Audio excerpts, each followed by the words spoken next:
사도신경으로 우리의 신앙을 고백하며 영과 진리로 예배 드립니다.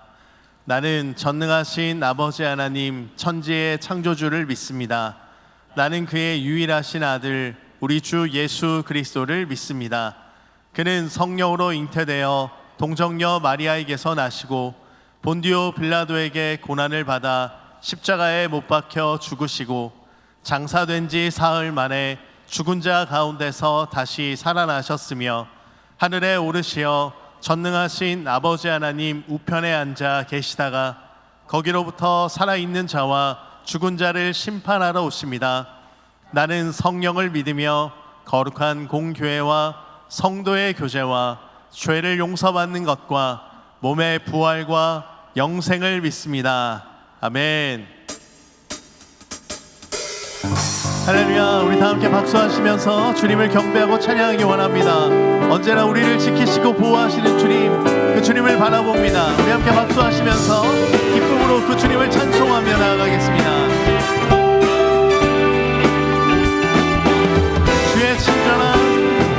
주의 친절한 발에 안기세 우리 마음이 평안하리니 항상 기쁘고 복이 되겠네 영원하신 날. 우리 한번 더 고백합니다. 주의 친절한 발에 안기세 우리 마음이 평안하리니 항상 기쁘고 복이 되겠네 영원하신 발에 주의 발에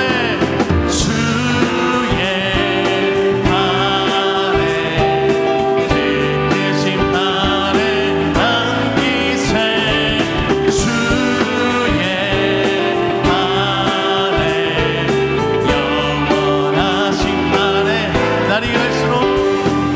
날이 갈수록 주의 사랑이 광명하게 비치고 천성 가는 길 편히 가리니 영원하신 발에 안기 주의 발에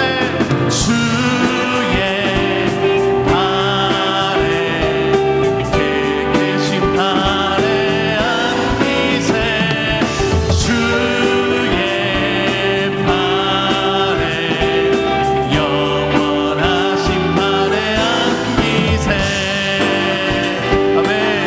주님 품에 안길 때 모든 걱과 두려움이 사라질 줄로 믿습니다. 그 주님 바라보며 고백하겠습니다. 주의 보좌로 나아갈 때에 기뻐 찬미 소리 외치고 겁과 두려움 없어지리니 영원하신 날. 우리 한번 고백합니다. 주의 보좌로 나아갈 때에 기뻐 찬미 소리 외치고 겁과 두려움 없어지니 영원하신 날. 주의 발에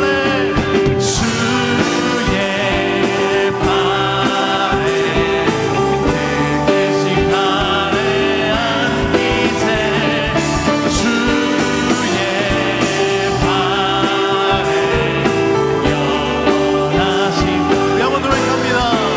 주의 발에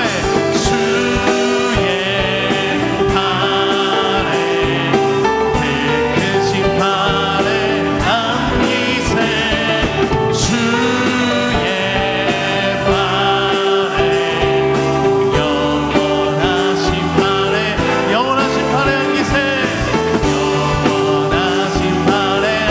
영원하신 그 발에 안기세. 우리를 품으시는 주님을 경배하고 찬송합니다.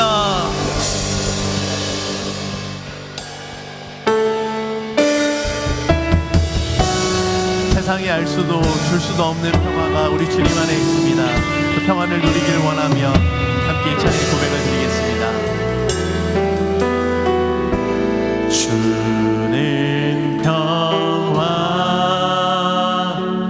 막힌 담을 모두 허셔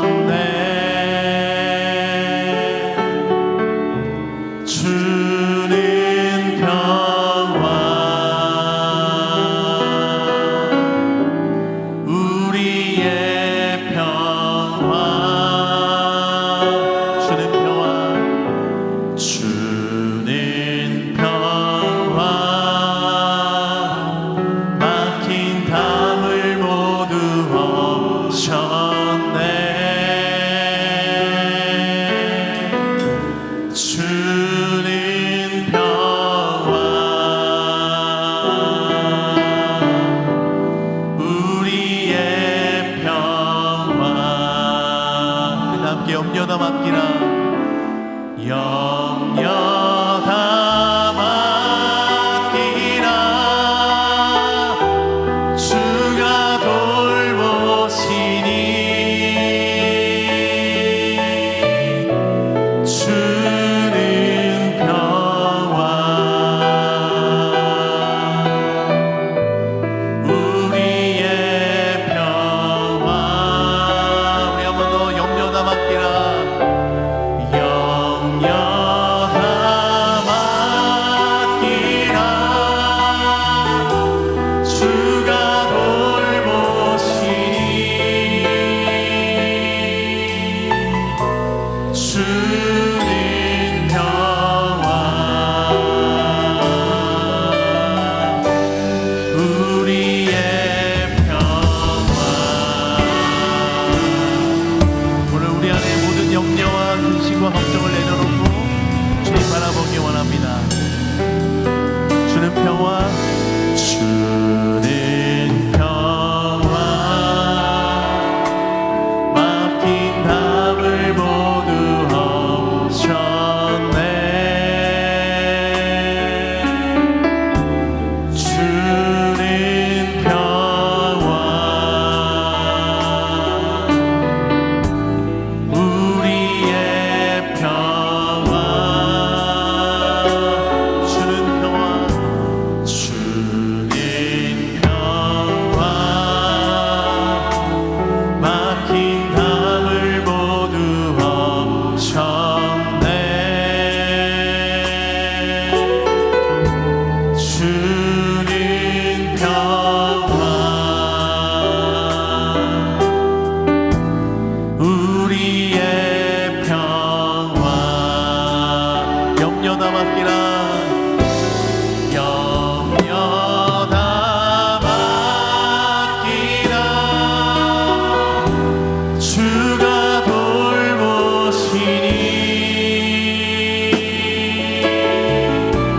주는 평화 우리의 평화 모든 염려와 근심을 맡겨드리며 나아갑니다.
오늘 우리에게 주시는 하나님의 말씀은 로마서 8장 3절에서 4절까지입니다.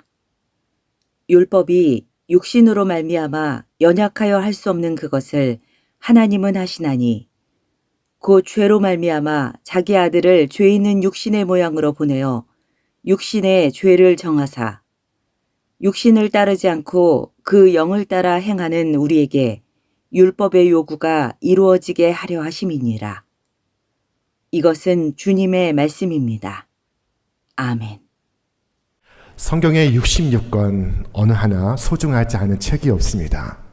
하나하나 하나님의 영감으로 기록된 하나님의 말씀입니다. 그런데 유독 로마서를 좋아하시는 분들이 참 많습니다. 모든 책이 없다 할지라도 이 로마서 한 권이 있다면 능히 예수 믿고 구원받는데 부족함이 없다고 말하는 것입니다.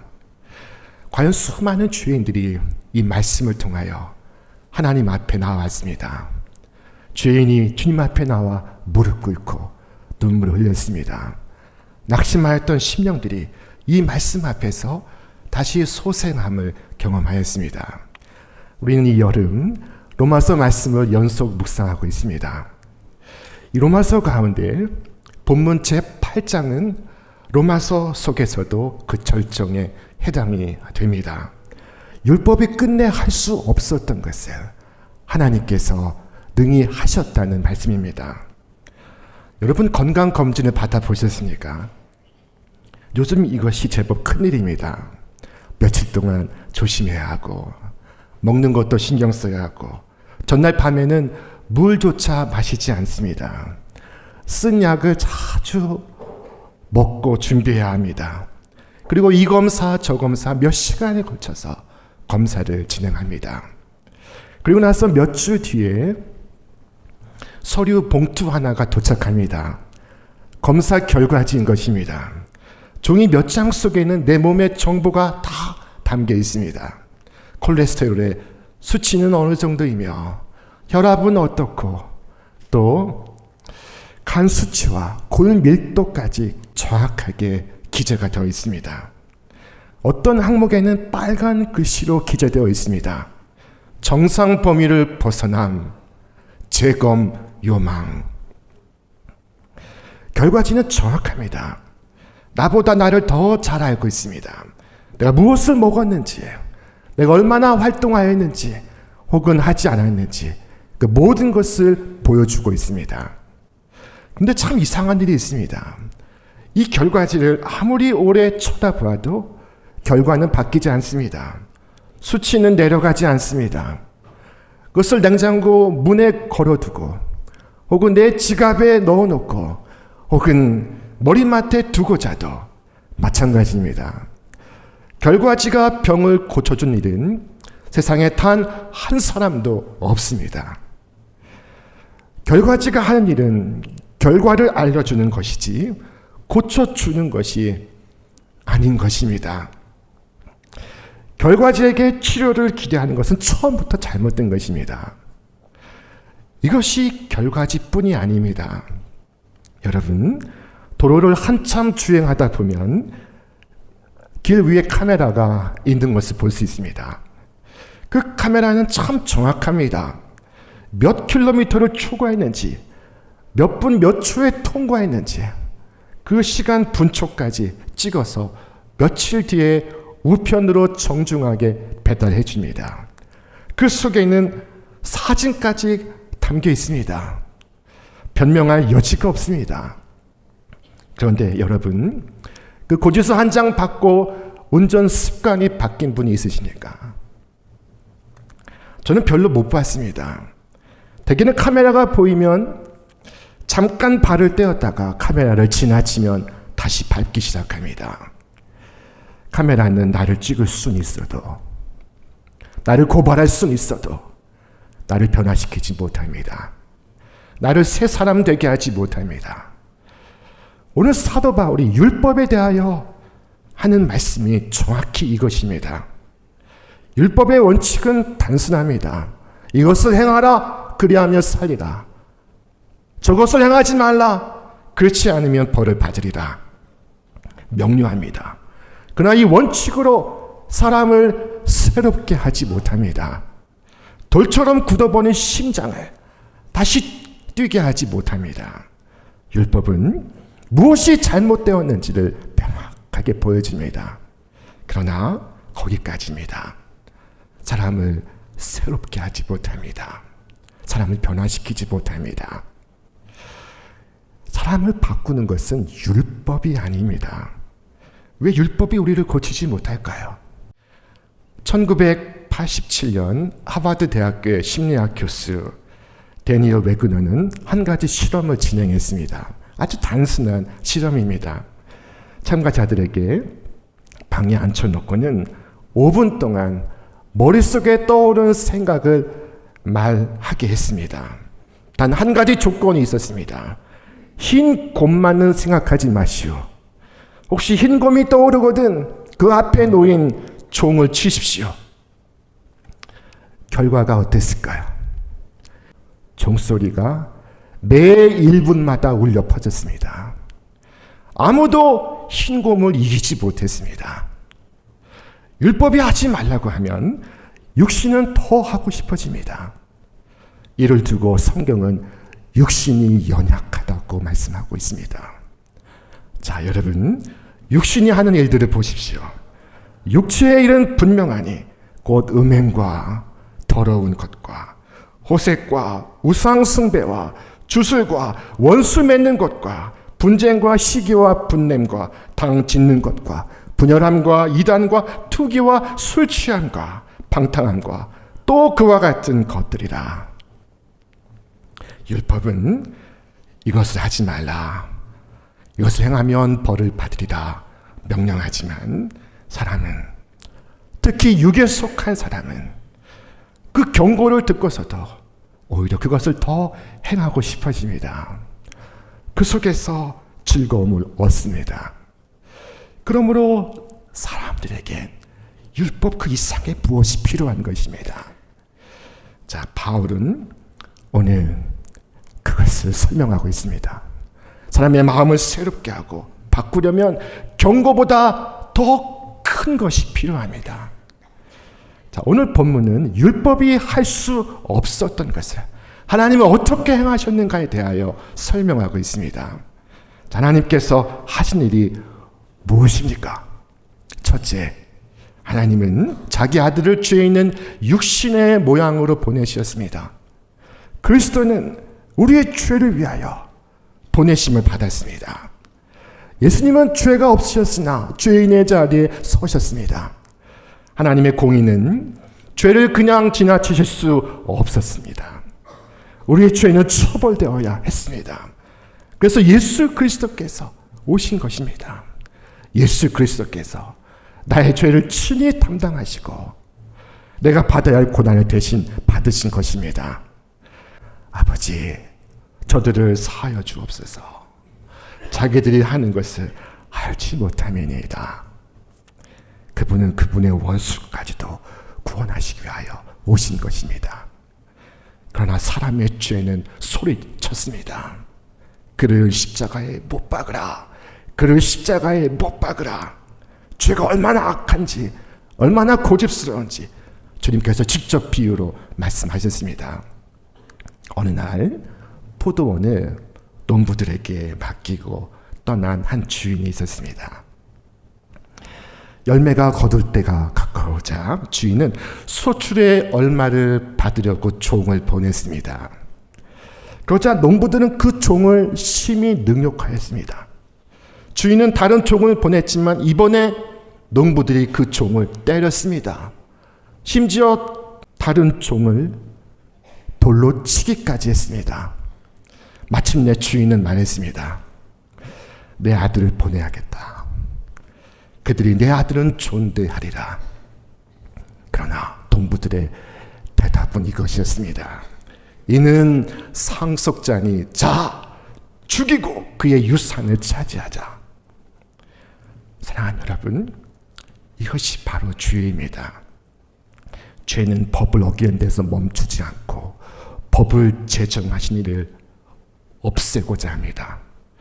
어리석은 자는 그의 마음이 이르기를 하나님이 없다 한다고 말씀하였습니다. 그런데 주님께서 우리 그 죄를 담당하시기 위하여 친히 속죄의 죄물이 되신 것입니다. 우리 말씀 같이 읽겠습니다. 친히 나무에 달려 그 몸으로 우리의 죄를 담당하셨으니. 혹 이런 질문을 하시는 분이 계신지 모르겠습니다. 목사님, 하나님께서 그냥 한번 덮어주시면 되시지 않았습니까? 하나님께서 그냥 용서하지 왜 그것을 굳이 죄를 물으십니까? 한마디로 없던 걸로 하시면 되지 않겠습니까? 여러분, 좋은 질문입니다. 그러나 생각해 보십시오. 만약 그렇게 하신다면 죄는 아무것도 아닌 것이 되고 말 것입니다. 법은 지켜도 그만, 안 지켜도 그만인 것이 될 것입니다. 여러분, 30년 전 여름에 어떤 일이 있었는지를 기억하십니까? 1995년 6월 서울 서초동에 한 백화점이 붕괴가 되었습니다. 그 건물은 처음에 4층으로 설계가 되었습니다. 그러나 한 층을 더 올렸습니다. 불법으로 올린 것입니다. 매장을 넓게 쓰겠다고 매장 내 기둥을 덜어냈고 있는 기둥마저 깎았습니다. 한 번에 한 가지씩 이 정도는 괜찮겠지 하면서 기준을 조금씩 낮춘 것입니다. 여러분, 기준을 낮추는 것은 누구를 위한 것입니까? 하나님께서 이번 한 번만 봐주자 하셨다면 그것은 자비가 아니라 방치입니다. 하나님은 기준을 낮추지 않으셨습니다. 규정을 완화하고 처벌을 없애는 그 순간 죄는 하찮은 것이 되고 율법은 있어도 그만, 없어도 그만인 것이 될 것입니다. 하나님은 죄를 눈감아 주신 것이 아닙니다. 하나님은 죄의 유죄를 선고하셨습니다. 죄인들은 늘 율법을 탓합니다. 율법 때문에 죄가 되었다. 율법 때문에 죄가 더해졌다. 그러니 율법의 수위를 낮추고 아예 없애버리자고 주장합니다. 그러나 율법은 본래 거룩하며 선한 것입니다. 율법은 죄의 정체를 그대로 드러내 보여줄 뿐입니다. 자, 하나님은 그 아들을 보내시고 아들의 죽음으로써 우리의 죄를 담당케 하셨습니다. 그리스도께서 나를 사면하시기 위하여 하나님의 모든 진노를 대신 담당하신 것입니다. 여기 한 사람이 빚을 지고 있습니다. 너무 큰 빚을 졌습니다. 갚을 수 없는 빚입니다. 자, 그러면 어떻게 되겠습니까? 보증인이 빚을 갚습니다. 그의 집을 팔고 그의 통장을 털어서 대신 빚을 갚습니다. 자, 그렇게 빚을 갚고 나면 채권자가 채무자에게 다시 찾아와 빚 갚으라고 요구합니까? 그럴 수는 없습니다. 한 번 변제된 빚을 두 번 받아가는 법은 세상에 없습니다. 이미 받았습니다. 예수님께서 지불하셨다면 그것은 이미 지불된 것입니다.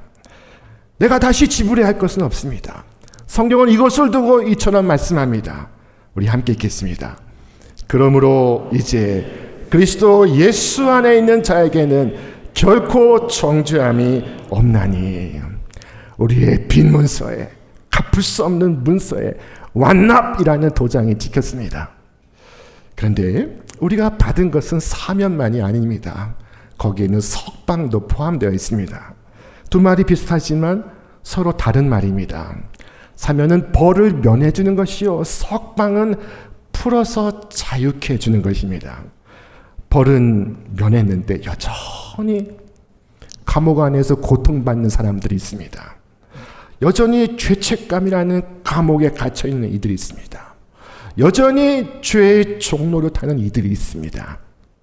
주님은 벌만 면해주신 것이 아닙니다. 감옥 문을 여셨습니다. 자, 그리고 나오라 말씀하신 것입니다.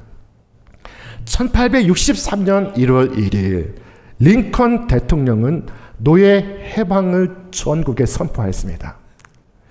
자, 그 순간 그 선언이 미치는 모든 땅의 노예들은 해방이 되었습니다. 법적인 자유인이 되었습니다. 신분의 변경이 이루어졌습니다. 그런데 저 텍사스 갤버스틴의 노예들이 그 소식을 들은 것은 그로부터 2년 6개월이 지난 후였습니다. 1865년 6월 16일 북군의 장군이 상륙해서 그 선언문을 읽어주었습니다. 자, 2년 6개월 동안 그들은 자유인이었으면서도 그들은 종살이를 했습니다.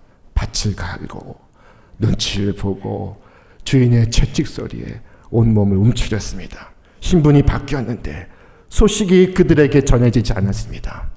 자, 그런데 그 소식이 전해진 뒤에는 어떻게 되었을까요? 여러분, 그 뒤에도 적지 않은 이들이 그 농장을 떠나지 못했습니다. 왜냐하면 평생 뺀 이 종의 습성이, 종의 습관이 그들의 발목을 붙잡고 있었던 것입니다. 여러분, 예수님께서 십자가 위에서 다 이루었다 선포하셨습니다. 우리를 억제했던 죄와 사망의 감옥문이 해체가 되었습니다. 그런데 우리는 왜 아직도 과거의 옛 농장에 남아있는 것일까요? 왜 이미 힘을 잃은 마귀의 거짓 채찍 소리에 몸을 움츠릴까요? 빛은 완납되었고 문은 활짝 열렸습니다. 여러분은 자유한 사람입니다. 이제 두려움의 농장에서 걸어나와 주님이 주신 자유를 누리시기를 바랍니다. 과거의 죄와 오늘의 죄와 앞으로 지을 죄까지 그 모든 것이 그분에게 지워졌으며 그 모든 죄의 값이 치루어졌습니다. 이 시간 여러분에게 드릴 질문은 오직 한 가지입니다. 그리스도께서 여러분의 대속자가 되시었습니까? 예수님은 자신을 믿는 모든 영혼을 위해 죽으셨다고 성경은 말씀합니다. 자, 믿는 자는 구원을 얻을 것이요 성경은 말씀하고 있습니다. 여러분, 의심 없이 그분을 믿으십니까? 그렇다면 여러분은 사면되었습니다. 여러분은 석방되었습니다. 채무증서의 변제가 확인되었고 모든 채무가 면제가 되었습니다. 나의 죄가 없어지고 모든 무거운 짐이 벗겨졌습니다. 그리스도께서 죄인인 나를 위하여 대신 처벌을 받으셨습니다. 오늘 말씀의 결론은 이것입니다. 우리 함께 읽겠습니다. 육신을 따르지 않고 그 영을 따라 행하는 우리에게 율법의 요구가 이루어지게 하려 하심이니라. 자, 육신을 따르지 않고 영을 따르는 우리에게 율법의 요구가 이루어진다고 말씀하셨습니다. 죄를 사랑하던 마음이 어떻게 죄를 미워할 수 있다는 말입니까? 사람은 힘이 없습니다. 그러나 성령께서 우리 마음에 임하시어 우리의 마음을 새 마음 되게 하십니다. 자, 이 새로운 사람 안에선 율법을 지키는 이유가 바뀝니다. 그전에는 무서워서 지켰지만 이제는 사랑하기에 지킵니다. 하나님께서 저의 죄를 무작정 덮어주신 것이 아닙니다. 제가 받을 형벌을 그리스도께서 대신 받으신 것입니다. 저는 하나님의 공의 앞에서 두려워 떨고 있습니다. 동시에 하나님의 사랑 앞에서 엎드려 감복하고 있습니다. 나를 사랑하신 하나님의 그 사랑이 나로 하여금 하나님을 사랑하게 하고 있습니다. 저는 하나님을 사랑합니다. 공의로우시며 동시에 은혜로우신 하나님을 사랑합니다. 그리고 제 마음속엔 전에 없던 마음이 생겨났습니다. 그것은 죄를 미워하는 마음입니다. 나의 죄가 그리스도께 고통을 안겼습니다. 나의 죄 때문에 그리스도께서 채찍을 맞으셨습니다. 찬양받기에 합당하신 그분이 나의 죄로 인하여 고난을 받으셨습니다. 그 죄가 나의 주를 슬프게 하였고 나의 그리스도를 피 흘리게 했습니다. 그러니 제가 어떻게 죄를 계속 마음에 품을 수가 있겠습니까? 바울은 이렇게 말했습니다. 우리 함께 읽겠습니다. 내가 그리스도와 함께 십자가에 못 박혔나니 그런즉 이제는 내가 사는 것이 아니요 오직 내 안에 그리스도께서 사시는 것이다.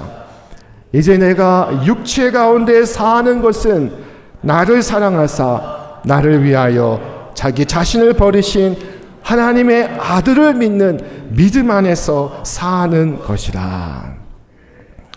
나를 사랑하사 나를 위하여 자기 자신을 버리신. 바울이 움직인 것은 이 말씀 한 구절이었습니다. 계명이 아니었습니다. 사랑이었습니다. 나를 사랑하사 나를 위하여 자기 자신을 버리신 그리스도가 그 앞에 계십니다. 나는 이제 더 이상 내가 아닙니다. 나는 그리스도께 속겠습니다. 나의 몸과 정신과 영혼까지 모두 그분의 것입니다. 그분께서 피로써 나를 사셨습니다. 율법은 내가 무엇을 잘못했는지를 드러내며 고발할 수는 있으나 나를 변화시킬 수는 없습니다. 오직 십자가의 사랑만이 나를 변화시킵니다. 주님의 사랑은 돌처럼 굳은 내 마음을 녹여버리고 내 존재를 그 뿌리까지 변화시킵니다. 그분께서 제게 무엇을 명하시면 주님 내가 기쁘게 하겠습니다 라고 말합니다. 그분께서 내게 무엇을 요구하시면 주님 제가 기꺼이 이행하겠습니다 말합니다. 주님께 받은 사랑이 우리의 영혼을 거룩하게 하며 우리로 하여금 자기를 부정하게 만듭니다. 자, 요양병원에 가면 강제 규정이 있습니다.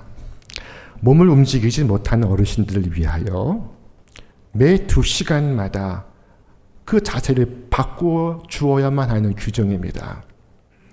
욕창이 생기지 않게 하기 위한 것입니다. 그래서 시간을 재고 기록지에 적고 서명란에 서명을 하게 되어 있습니다. 이것이 최소한의 규정입니다.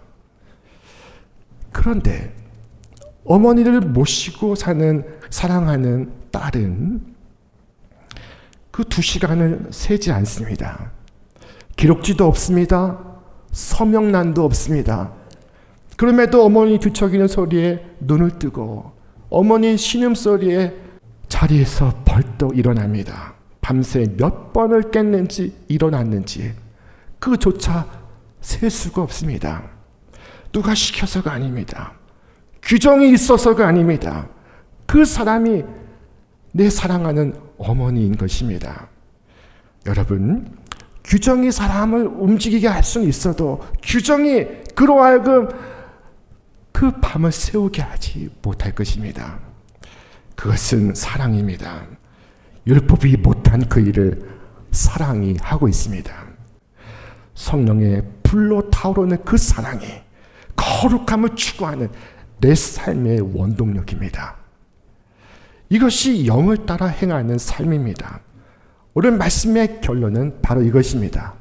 우리 다시 읽겠습니다. 육신을 따르지 않고 그 영을 따라 행하는 우리에게 율법의 요구가 이루어지게 하려 하심이라. 사랑하는 여러분, 주님을 사랑함으로 거룩한 삶을 살고 있습니까? 만일 여러분의 삶이 거룩하지 않다면, 정직하지 않다면 세상의 많은 이들이 이렇게 말할 것입니다. 저 사람을 보니 신앙이라는 것이 별것 아니로군. 그리고 신앙을 멸시하게 될 것입니다. 여러분, 신앙이 그런 것이 아니면 우리는 잘 알고 있습니다. 신앙은 나를 변화시키는 믿음입니다. 여러분, 이 자리에서 한 가지만 결단하시기를 바랍니다. 여러분은 주님을 사랑하십니까? 날마다 그리스도를 의지하며 그 사랑을 나타내 보이며 온 마음으로 주님께 순복하시겠습니까? 오직 성령 충만하여 주님 다시 오시는 그날까지 제가 그렇게 살겠습니다.